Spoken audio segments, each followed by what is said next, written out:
Comment répartir ta création de contenu pour que tu puisses placer tes produits de façon équilibrée, naturelle et sans lasser ta communauté? Alors c'est une question qui revient souvent, que beaucoup se posent effectivement. On se dit, voilà, j'ai une chaîne YouTube, j'ai un podcast, j'ai un blog, j'ai des emails, j'ai des réseaux sociaux, je crée beaucoup de contenu, mais comment je peux faire pour placer mes offres de produits, parce que je suis quand même là pour vendre, et à la fois sans saturer l'audience, parce que les gens, on est conscients, ils viennent pas là pour ça. Je ne crois pas que tu ailles sur les réseaux sociaux pour être harcelé d'offres publicitaires. Je ne pense pas que tu écoutes un podcast ou que tu regardes des vidéos YouTube aussi pour voir trop de placements de produits. Alors justement, comment trouver un bon équilibre, comment trouver une bonne répartition pour que ça reste naturel, pour qu'à la fois ton audience soit content des contenus que tu lui apportes et que de temps en temps, subtilement, tu puisses aussi placer un petit peu quelque chose de payant. Alors, tu as deux grandes façons de faire, il y a deux familles. Premièrement, tu peux avoir l'approche média traditionnelle. Par exemple, si tu regardes la télévision, peut-être que tu dis il y a trop de pubs. Ouais, la radio aussi. Ouais, sans doute, ouais. Sur YouTube aussi, il y a trop de pubs. Ouais, sans doute trop. Mais dis-toi quelque chose, c'est que pour 60 minutes de programme télévisé en moyenne, tu sais combien en pub? T'as une petite idée? 15 minutes.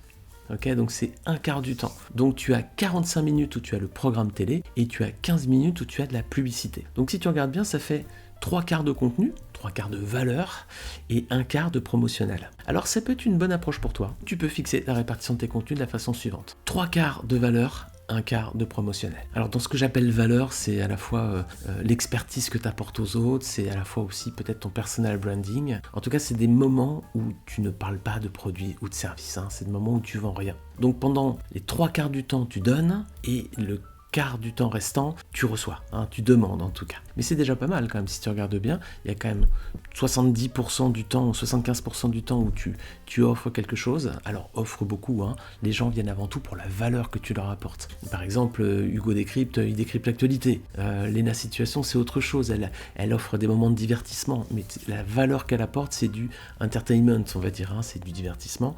Hugo, c'est plutôt de l'expertise, du décryptage, c'est sa valeur à lui. Thibaut InShape, ça va être le côté un peu entraînement, fun, etc. C'est sa valeur à lui. En tout cas, fixe ta valeur. Quoi qu'il en soit, il faut que tu apportes quelque chose aux autres. Si tu es là juste pour parler de tes produits, tu t'appelles catalogue des 3 Suisses, quoi. Ou c'est discount, tu vends quelque chose. Mais toi, t'es pas Amazon, toi, t'es pas là pour vendre. C'est pas un catalogue de produits.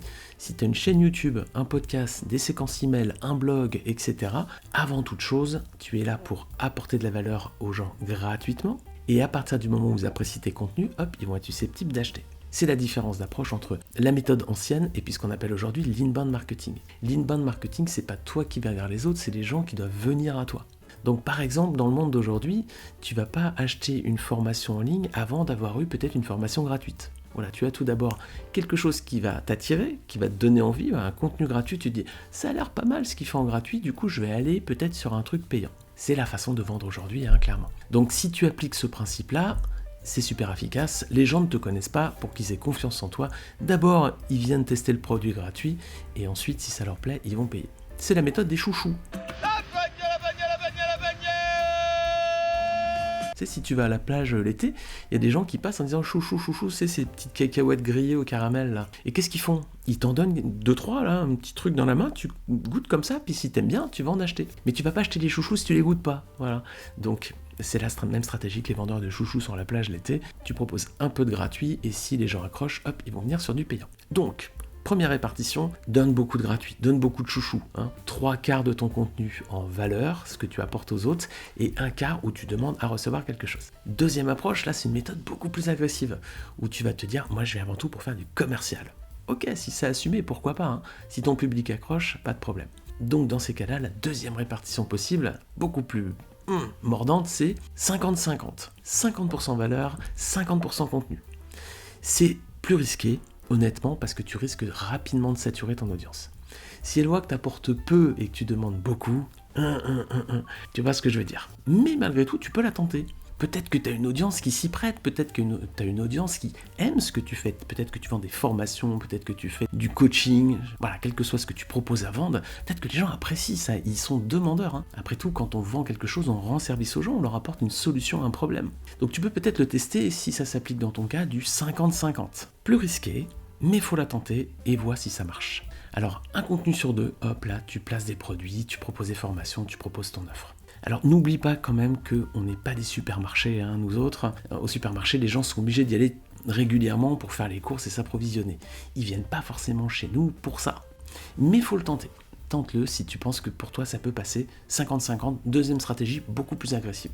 Malheureusement, je ne peux pas te recommander la méthode soft, on dirait, où on ferait du 10-90, tu vois, ou du 20-80, 20% de contenu payant, puis 80% de contenu gratuit, ou 90% de contenu gratuit.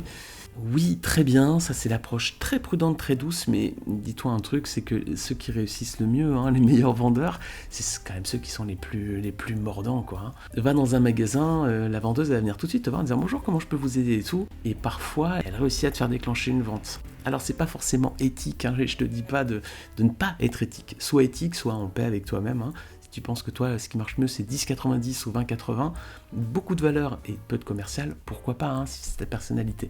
Mais je te conseillerais quand même de monter un petit peu le curseur et d'aller au moins à un niveau de grand média, tu vois. La méthode donc des 3 quarts, 1 quart, 3 quarts de valeur, 1 quart de contenu, ça me semble quand même plutôt pas mal équilibré, quoi. Alors dis-moi en commentaire quelle méthode tu appliques toi aujourd'hui, quelle répartition tu fais de tes contenus. Peut-être que c'est quelque chose auquel tu n'avais pas pensé encore, tu n'avais pas réfléchi à ça. Ou si c'est le cas, dis-moi en commentaire ce que tu appliques toi comme méthode. Ou dis-moi si tu changes ta façon de faire suite à cette vidéo, tu dis ah bah tiens moi c'est vrai que j'étais sur une méthode un peu trop douce. Je vais peut-être monter en 3 quarts, 1 quart, ou je vais peut-être plus agressif, je vais monter à 50-50. Dis-moi en commentaire, voilà, si tu as fait évoluer ta répartition de contenu pour placer des produits payants. Dis-moi en commentaire les résultats que tu as eu, je serais très curieux de le savoir. Puis en même temps ça intéressera tous ceux qui ont regardé cette vidéo. Et bien justement, si cette vidéo t'a plu, n'hésite pas à mettre un pouce bleu et puis à t'abonner bien sûr à la chaîne. J'ai hâte de lire tes commentaires et je te retrouve très vite pour une prochaine vidéo. Ciao!